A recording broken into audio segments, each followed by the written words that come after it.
and this is Outnumbered. I'm Emily Compagno here with my co-host Kayleigh McEnany, and also joining us today, Kennedy Saves the World podcast host Kennedy, Fox News contributor Tammy Bruce, and Fox and Friends. It was an explosive evening, to be sure. Of course, Governor DeSantis was the victor last night, but if you don't trust those facts or you're willing to obfuscate on that, he spun and always represent my opinion.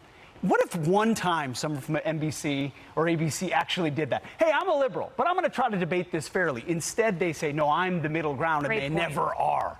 So I thought it was very well done by Sean. Tammy, let's talk about the smart-looking guy who's greasy with the hair and has the smarmy look and the head swivels and the grin. Shame on you. It's like, shame on you for that? Like, the pronunciation of the vice president's first name is not top of mind for most Americans, but they are very curious to see what the relative COVID deaths were in California versus Florida. They were identical. Crime is lower now than it was in the 90s. And it's like, okay, take the deadliest period in California's history. Sure, anytime. How about compared to 2 years ago or 5 years ago? And obviously, the violent crime in that state is unsustainable. And, you know, he tried to flip it back to Gavin Newsom and say, in Orlando, you had a high murder rate. He's like, yeah, we fired the DA. You know, we fired DAs in troublesome parts of the state. That he delivered in a really gleaming package. So I hope that the media picks up what's true and what's not from last night. Watches on Netflix. Here is a 9-year-old boy saying, "I'm going to bleep that bleep." Yeah, it was like listening. It makes me feel gross. To your point, it makes me feel better as a parent because we wrap ourselves in a pretzel time. And then you see this and be like, well, at least I'm not doing that.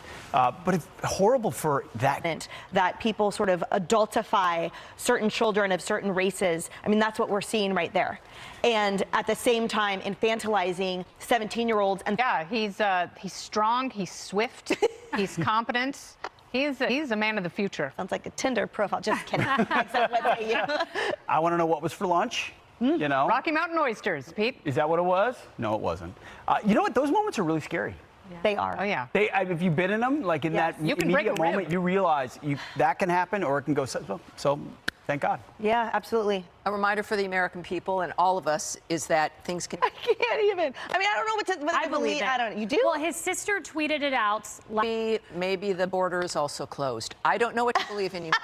Yeah. I don't know what to believe anymore. And taxes are lower in California than Florida. It's hard to say. Yep. It's like the country song, you know, if you believe this, then I've got a beachfront property to sell you in Arizona. George Strait. Yeah. All right, the loud, crunchy sound of Doritos could be a thing of the past. Okay, so that was, I'm sorry, I was enthralled with the Mission Impossible, Minority Report. I was like, that's amazing. The whole point is, it's supposed to remove the crunch. Or why don't people just not chew crunches? Or maybe it's for gamers. Maybe it's not for like business meetings. Yeah, I was thinking business Zoom calls. This seems like a moment for the mute button, but that now brings it around to probably where this really massive problem is more prevalent.